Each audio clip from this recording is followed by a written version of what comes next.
Salam sejahtera bagi kita semua.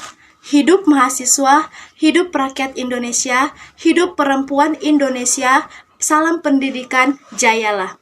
Saya Sonia Erika Uliarta Purba dengan NIM 2105112539 berasal dari Prodi PGSD Angkatan 2021 kelas C. Saya akan mengangkat tema tentang kasus perlindungan anak. Bagi saya, kasus ini sangat menarik karena kasus ini semakin lama semakin meningkat, sehingga perlu aspirasi dari masyarakat agar masyarakat juga sadar akan pentingnya kasus perlindungan anak. Baiklah, mari kita dalami kasus ini. Kasus perlindungan anak. Perlindungan anak adalah segala kegiatan untuk menjamin dan melindungi anak dan hak-haknya agar dapat hidup, tumbuh, berkembang, dan berpartisipasi secara optimal sesuai dengan harkat dan martabat kemanusiaan, serta mendapat perlindungan dari kekerasan dan diskriminasi. Mengapa anak harus dilindungi? Sebenarnya, pertanyaan ini adalah pertanyaan yang dilontarkan oleh orang-orang bodoh. Karena kita tahu, anak adalah aset masa depan negara, bangsa, dan masyarakat. Maka, merusak kehidupan anak sama dengan merusak kehidupan negara, bangsa, dan masyarakat setempat. Karena di tahun-tahun berikutnya, revolusi itu ada, dan anak-anaklah yang nantinya akan menguasai dan memimpin negara Indonesia ini agar menjadi maju. Untuk melindungi anak-anak bangsa Indonesia, pemerintah Indonesia memiliki Kementerian Pemberdayaan Perempuan dan Perlindungan Anak Republik Indonesia, serta lembaga Komisi Perlindungan Anak Indonesia atau yang biasa kita kenal dengan KPAI. Salah satunya saya akan mengangkat contoh yang ada di Sumatera Utara, daerah saya sendiri. Semenjak COVID-19 melanda, angka kekerasan terhadap anak sangat tinggi. Seperti di Kota Medan, menurut penelitian para ahli mencapai 154 kasus, di Langkat 97 kasus, dan di Kota Padang Sidempuan 96 kasus.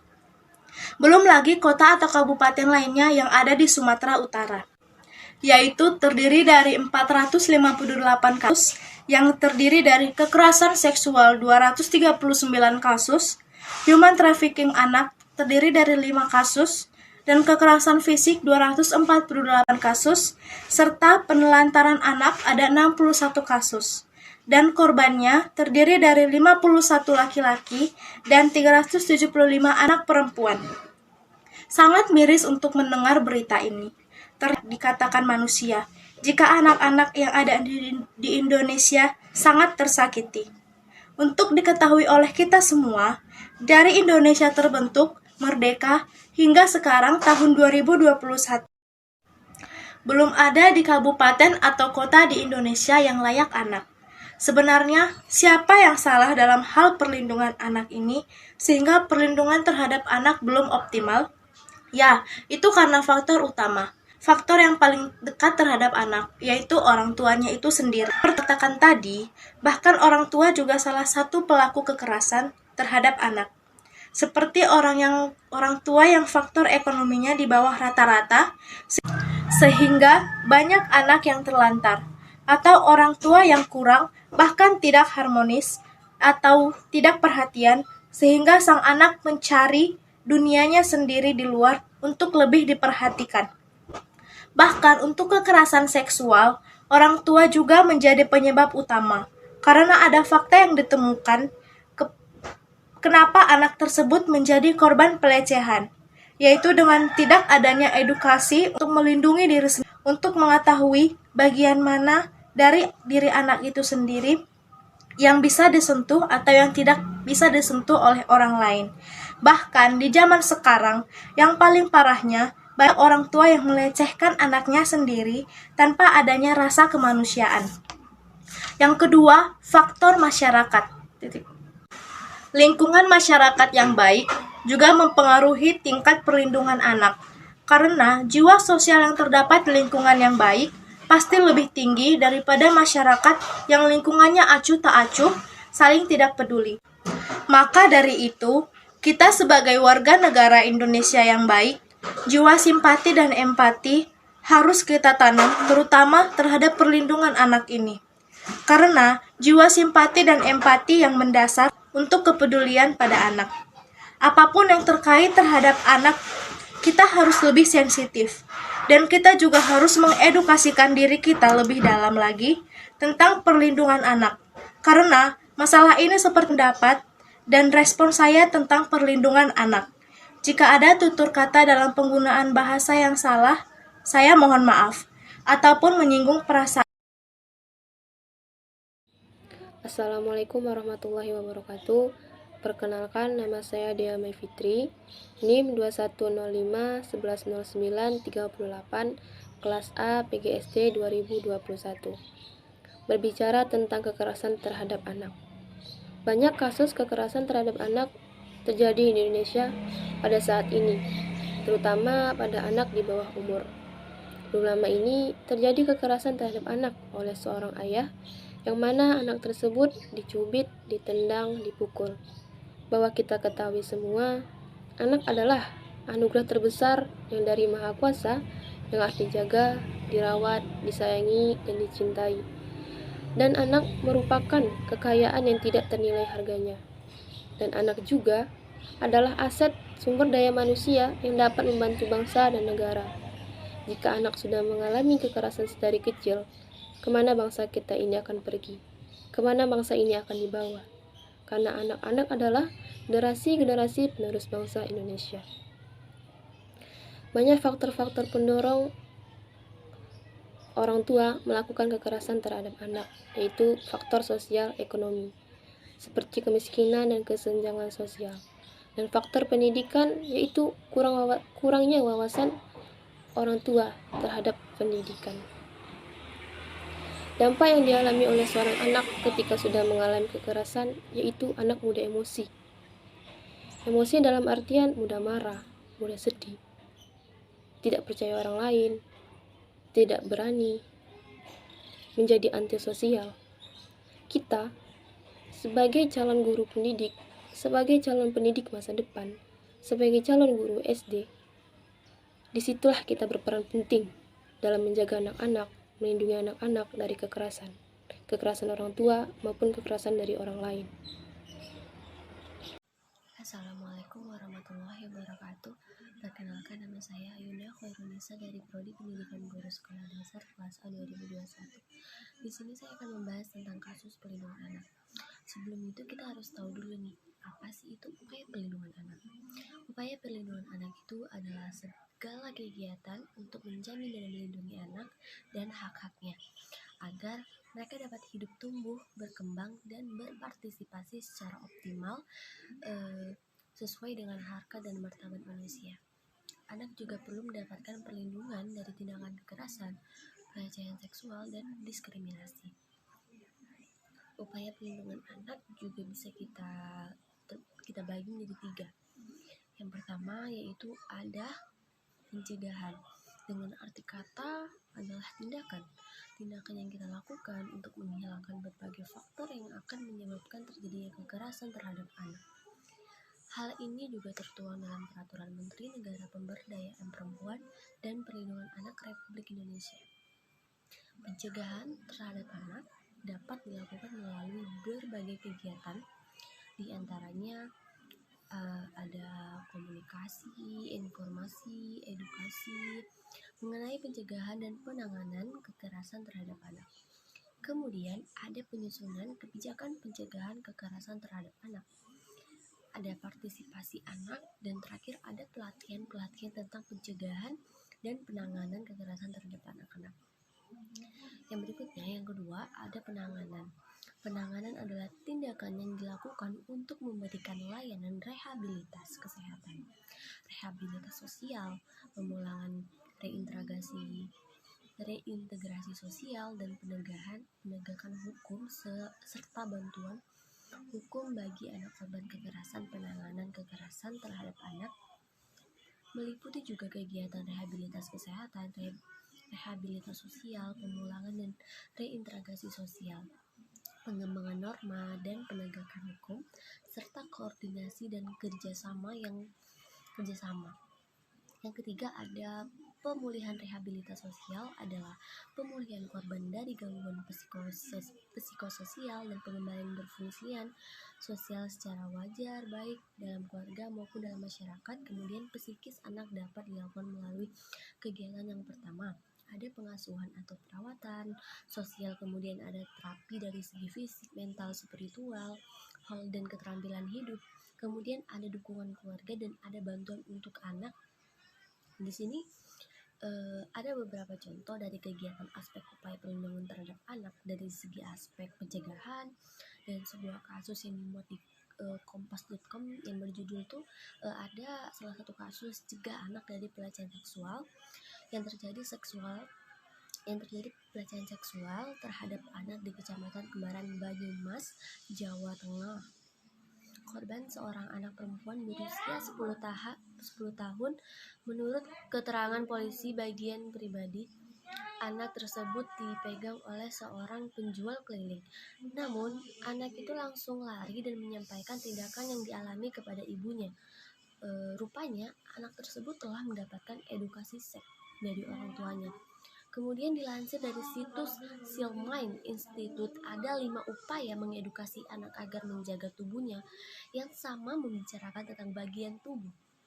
Sejak dini pada tahap awal dikenalkan bagian tubuh dengan nama yang tepat dan istilah sebenarnya untuk bagian tubuh.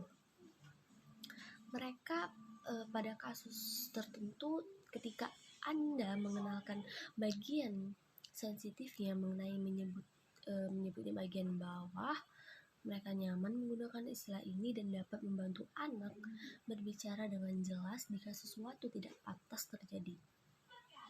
Yang kedua, ajari anak bahwa beberapa bagian tubuh bersifat pribadi. Diberitahu anak sejak dini bahwa mereka harus memiliki bagian tubuh yang private. Bagian ini tidak boleh dilihat semua orang. Artinya belajar untuk menutupi gitu. Orang ajarkan kepada mereka bahwa yang boleh melihat tubuh mereka tanpa busana hanyalah ayah, ibu, dan dokter. Apabila ingin memeriksa tubuh anak tersebut, gitu. Yang ketiga ada batas-batas tubuh anak. Jelaskan pada anak bahwa tidak ada yang harus menyentuh bagian private tersebut dan tidak ada yang bisa meminta mereka untuk menyentuh bagian private orang lain. Yang keempat, ajarkan anak bahwa tak ada pun yang boleh memotret bagian private tubuh mereka. Seperti itu. Yang kelima, kata sandi untuk mereka tidak aman atau ingin dijemput. Dalam hal ini, orang tua dapat memberikan kata sandi yang dapat mereka gunakan apabila berada pada posisi tidak aman. Upaya ini dapat digunakan di rumah ketika ada tamu di rumah atau ketika mereka sedang menginap. Seperti itu. Dari kelima poin yang tadi, setidaknya orang tua dapat memberikan pengetahuan dan pembekalan kepada anak agar mengurangi risiko atau pencegahan saat ada orang jahat yang berpotensi melakukan pelecehan seksual pada aspek kedua. Gitu. Penanganan ada sebuah kasus yang tertuang dalam film yang berjudul My Sister Keeper. Film ini menceritakan tentang seorang anak yang masih berusia 11 tahun yang dipaksa mendonorkan bagian-bagian tubuhnya untuk kakaknya yang bernama Kate yang menerima penderita penyakit kanker. Langkah karena merupakan anak yang direncanakan oleh kedua orang tuanya atau merupakan bayi tabung yang sangat direncanakan agar ia terlahir sempurna dan organ-organ atau bagian tubuhnya dapat diberikan kepada kakaknya. Seperti itu langsung ginjal dan masih banyak yang lainnya. Namun rupanya Kate ini ingin menuntut orang tuanya, terutama ibunya, karena ia telah mempertimbangkan risiko yang besar pada dirinya sendiri dan ia juga merasa penting untuk diperhatikan. Kemudian ia menyewa pengacara untuk menuntut keluarganya atas emansipasi medis. Di dalam cerita ini, di dalam film ini diceritakan bahwa ibu ini dari Kate dan anak ini sangat berisikeras untuk menggunakan anak sebagai pendonor. Tetap bagi Kate, ibunya tidak merasa bersalah atas apa yang dilakukan dan merasa karena perlu melakukan hal tersebut untuk menyelamatkan kakaknya. Singkat cerita, tuntutan dari anak ini sampai ke meja hijau dan ibunya terpaksa menghadapi anak di ruang persidangan. Namun, kakaknya yaitu Kate meninggal dunia dan membuat semua orang sadar, terutama ibunya, bahwa anak pun perlu diperhatikan dan disayangi. Semenjak meninggalnya Kate, ibunya mencoba mengikhlaskan kepergian Kate dan mencoba menyadari kesalahan-kesalahan yang telah ia perbuat, dan mereka pun dapat hidup lebih layak. Bismillahirrahmanirrahim. Assalamualaikum warahmatullahi wabarakatuh. Perkenalkan, nama saya Rizky Amanda Putri, panggilan Amanda. Saya berasal dari Peranan Indragiri. Asal sekolah saya adalah Pondok Pesantren Syafaatul Rasul. Saya dari Prodi Pendidikan Guru Sekolah Dasar dan Fakultas Keguruan dan Ilmu Pendidikan. Baiklah, di sini saya akan menyampaikan tentang kasus perlindungan anak. Ada beberapa kasus tentang perlindungan anak. Yang pertama adalah pernikahan dini. Yang kedua adalah siswa yang menantang gurunya. Yang ketiga, siswi SMP yang mengkroyoki 12 siswi SMA. Dan yang terakhir, siswa yang menganiaya security. Tidak hanya kekerasan dari tahun ke tahun ikut mewarnai dunia anak di Indonesia. Ratusan kasus kekerasan terhadap anak masih terjadi setiap tahun dan cenderung meningkat. Data dari National World Vision Indonesia menyebutkan terjadinya peningkatan jumlah kasus kekerasan terhadap anak dalam kurun waktu 2 tahun belakangan ini dari 1.626 kasus pada tahun 2008 meningkat menjadi 1.891 kasus pada tahun 2009.